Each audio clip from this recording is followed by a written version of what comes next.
Hello everyone, how are you doing? I hope that you are doing so very well. Today, it's finally here, guys. It's time. Queen of Shadows review. It's here. It's now. This is the time. This is what dreams are made of. First and foremost, if you have not read all of the Throne of Glass books, please don't watch any of this. You will for sure get spoiled for all of the Throne of Glass books, including the Assassin's Blade. If you've read everything but Queen of Shadows, I don't know how you haven't read Queen of Shadows, you can watch this little tiny non-spoilery section. There's not gonna be very much non-spoilery, just gonna give you a little bit, gonna give you my initial thoughts, but if you haven't read Throne of Glass, just bye, don't be here. So now for the few non-spoilery things that I have. Despite my issues with this book, I did enjoy reading it, but I definitely did not enjoy it as much as the rest of the Throne of Glass series. I had a lot of problems with it that will be discussed in the spoilery section, and I just couldn't give it a 5-star rating because of my issues with it, even though I did enjoy it. Gonna go off on a little tangent here. Just want to say, if you read a book that is part of a series that you love, you don't have to give it 5 stars if you don't think it was worth 5 stars. Even if you know you enjoyed a lot of the book, but there were some really problematic things and some things that you really didn't enjoy, you don't have to give it 5 stars. If you're scared of what people think, if you had issues with it that maybe not other people had, don't be afraid to not give it 5 stars. A not 5-star rating does not make a bad book necessarily. Just wanted to get that off my chest. Now we can actually dive into stuff. My main issues, without going into spoilers of this, is that a lot of the characters felt really off. They just didn't feel like themselves. They felt really weird and just totally different from past books, not even like a transition, just like totally different than past books. So that was my main issue with it. There were some other issues that I had, but that's all part of spoilers. There were also some really great parts. The last 150 pages of this book is phenomenal, and I really wish that the rest of the book would have been that good, but it just wasn't for me. I gave this a 3.5 out of 5 stars. It was just like a mix of good and bad. Some really great parts, but also some really bad parts that I really didn't like about it. That's it for not spoilers. I told you it was gonna be short. There's not much to say there. So if you haven't read this book,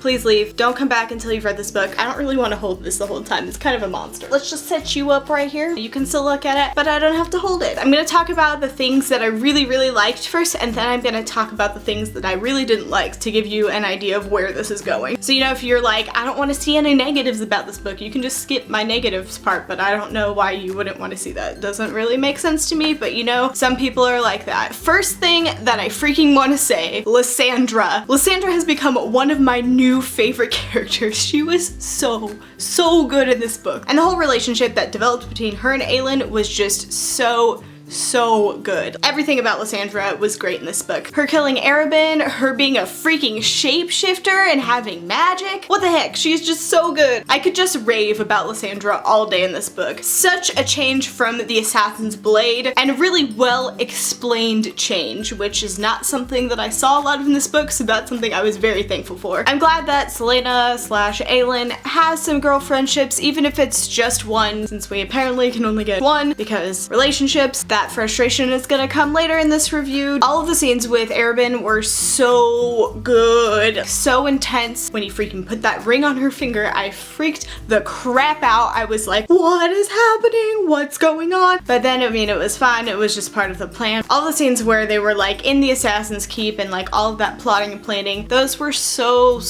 good. And the freaking dragon dress, man. The dragon dress. I really liked the Manon chapters in this book. I did not like them in Heir of Fire. I was just like, give me back to Selena. But this time, I was really interested in the Manon chapters. I think the entrance of Alid made it more interesting to me. Like, her story in general was so cool. Her being from Terrasen and being part witch or whatever, like, she was just epic and amazing. That Manon and Aelin fight, oh my gosh. So epic and so cool. Oh my gosh, guys. And then when Aelin saved her, was like, you owe me a favor. Manon, when she repaid the favor and warned her that Dorian was still in there, and just like, oh my gosh. Manon, Aelin interaction, any of it, I am 100% here for that. All of the Dorian chapters that were like a page, 2 pages long with him fighting the demon inside of him and not really remembering who he was, murdered me. I was murdered, I died, I came back to life to read the book again. They were so good for what they did, but they murdered me on the inside. I can't even think about it without just being like, oh. There were so many good quotes in this book. Like Manon's message speech to Aelin. 10 years of shadows, but no longer. Light up the darkness, majesty. I can't. Before they go into the final fight scene, they're like, let's go rattle the stars.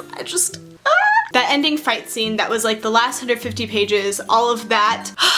So good. So we first go into the palace. Chaol's men are staked. They're all dead. I just was like, tears are here to stay. When Chaol died, I looked at the book and I also was messaging Paige because she had already finished. I was like, everything I love dies. And then he came back to life, but their relationship still died. But the general fight scene where like they were fighting everybody felt like that scene in the Avengers where you can see everybody and it's like that one shot and it goes from next person to next person, next person. That's how that scene felt. When freaking Lysandra came in and was a freaking ghost leopard, I can't. And then you've got Dorian trying to break out of his chain. I just can't deal with it. I will say the revelation by the king that he was like being controlled by a demon the whole time and Parrington was in charge of everything, that blew my mind, but there's a couple negative things about that I'm gonna discuss later, so I'm gonna keep it all positive at this point. Freaking Aelin and Dorian like merging their powers and like blowing everything up.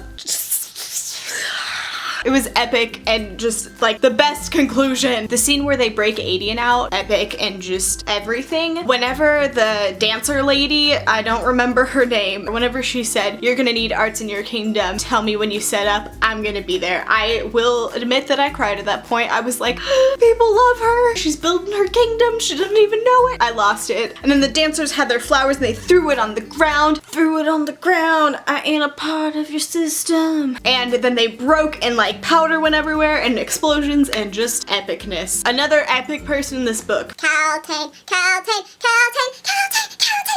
Caltaine. The fact that she overpowered her freaking demon inside of her, Dorian didn't even do that. She got her magic and she wiped everybody out. It was so freaking epic. She got her revenge. Good on you, girl. Good on you. And then we end off on a great note. We got Chaol and Dorian and Aelin and they're all friends again. All my babies are friends again. They're all together again. I was so happy. They're going to freaking Terrasen. And then we've also got Elide who has what I am assuming is a word key. I will also say I definitely ship Manon and Dorian. I want Dorian to have happiness. Please let him find happiness with Manon or at least someone else. I just need my baby Dorian to find some happiness. He's had a rough couple of months. Speaking of, I didn't really realize how fast these books were going. From Throne of Glass to Queen of Shadows is not even a year. It's like 9 months or something like that. Craziness. Now we're gonna go to the bad parts, the parts that I didn't like. Just prepare yourself because there's a lot of it. Since we were just talking about the end scene, I want to mention what I didn't like about the king's redemption, if you will. It really blew my mind that he was being controlled by a demon the whole time, but it really like humanized the king and he's done some really terrible stuff. Whatever, a demon was controlling him, so it wasn't really his fault. I feel like that's a cop-out. Just kill the king. He is evil. You don't need to humanize him and give him like a tiny redemption arc before he dies. I mean, I get it because it kind of plays into the bigger story, but it's just like, ugh. I am interested to see how the fact that a major demon is controlling Parrington is gonna play into this. I will say I begrudgingly accept Roland. I accept that it's happening, though I don't totally agree with it. I just wanted them to be bro TP forever because they were such good friends in Airfire and really helped each other, but apparently we cannot get any bro TP without Selena being related to them or having already dated them. That's a big issue that I'm having with this series, is that it just feels like we're between books like epic love to epic love to epic love. Homegirl can do whatever she wants. I'm not gonna judge you jumping relationships, but it feels like a lot of epic relationships in what you have to remember is a 9-month period. Doesn't really make a lot of sense. She is going through a lot of changes, but it still doesn't make a lot of sense. I just want to have a good bro TP with Selena and someone she's not related to and hasn't already dated. Is that too much to ask for? Apparently it is. I'm accepting that Kaolina is pretty much gone. I just don't like how it happened. I read a 1-star review that said something like, in this book, characters are sacrificed for the ship, and that is so true. I think I would have liked the Rowan and Aelin relationship if there had been some sort of closure with her and Chaol, but there wasn't. Her and Chaol were just like arguing about something that I thought was resolved in Crown of Midnight and definitely resolved in Airfire, but apparently was not resolved in either of those books. We just kind of got to a place of not hate. There was no actual development. It was just like, I was wrong, okay, bye. What? No. It took them 490 pages pages to finally be like, okay, let's be friends again. But let's be real, the only reason it took that long was so Rowan and Aelin could get it on together. That's basically the only reason Chaol was distanced the whole time. And also because he needed a redemption arc that I will talk about momentarily. Chaol was freaking a completely different character in this book. Towards the end, became more of the Chaol that I know and love from the previous 3 books, but in this book was just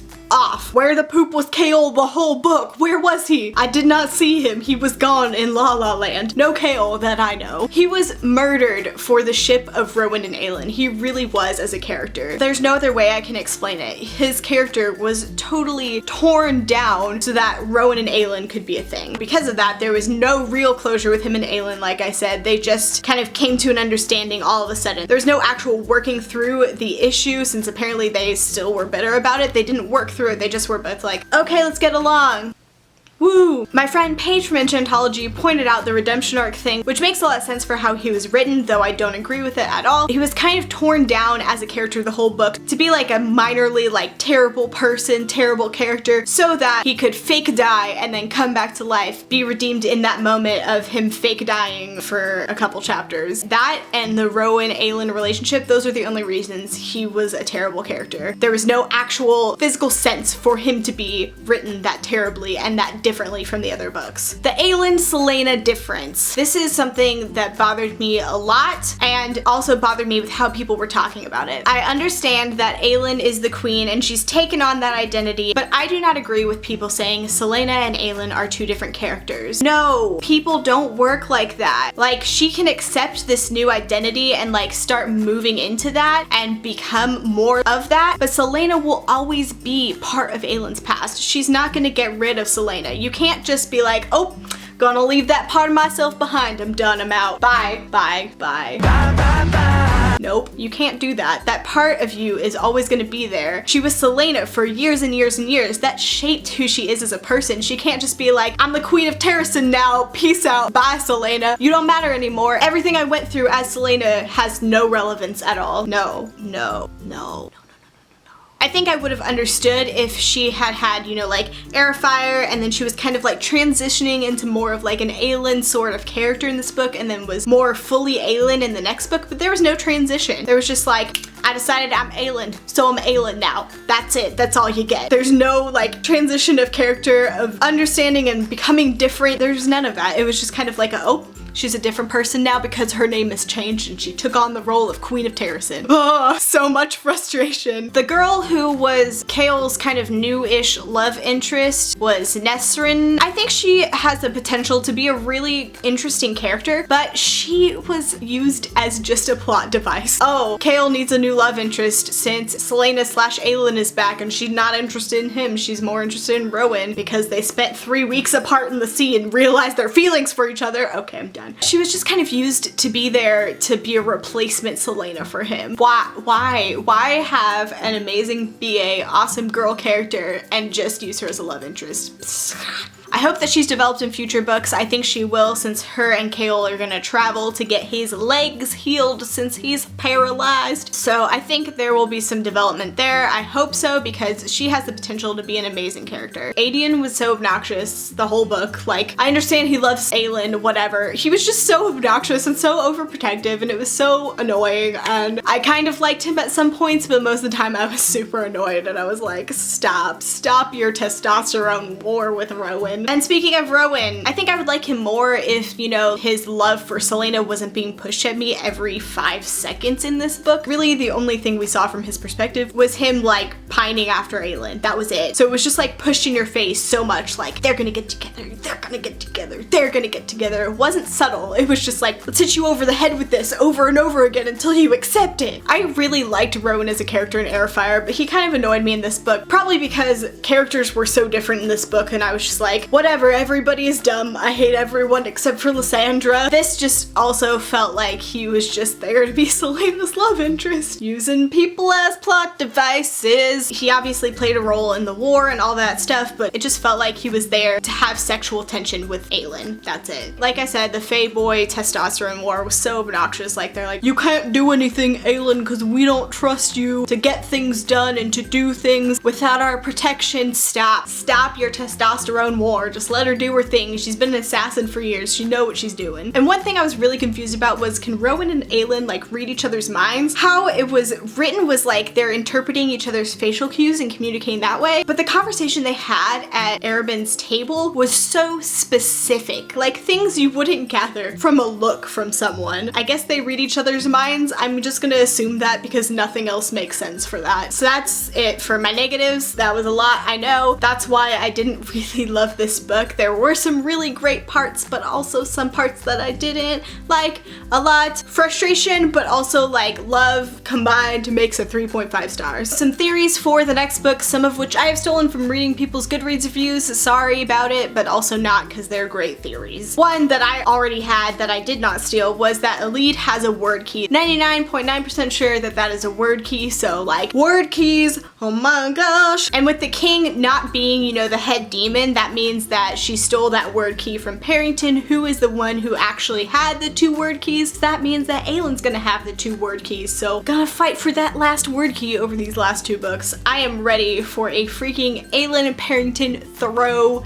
down. I'm ready for it. I'm so here for it. This is the one that I really stole, was that Kale's gonna get healed by that healer that Selena met in the Assassin's Blade. That sounds like it's very plausible because they're going to the place where she was gonna study. So ready for that to happen. And for her to be reintroduced, I don't remember her name, but she was awesome and I liked her. And I think more and more people are gonna start showing up from the Assassin's Blade, and I'm so ready for it. If everybody's like showing up in these books as epic as Lysandra, I'm gonna be so happy. So overall, not the greatest, pretty disappointing for me. I will continue on with the series just because I want to see where it goes, but I'm just like not loving where it's going at the moment, so we're just gonna see if it all works out. I'm gonna hope it all works out, but if the characters keep like going downhill for the sake of romance, that's gonna be hard for me to read. I'm pretty sure this is gonna be pretty long, so thank you so much for watching this video. First of all, I'm surprised you made it to the end. If you want to talk about spoiler stuff in the comments, use my spoiler tip where you say spoiler, enter down a bunch of times, and then talk. So people know there's a spoiler. I don't want people getting spoiled in this section down here. But we can still talk about spoilers. It's possible. You and I can talk about those spoilers. Thank you so much for watching this video, and I'll see you next time. Bye.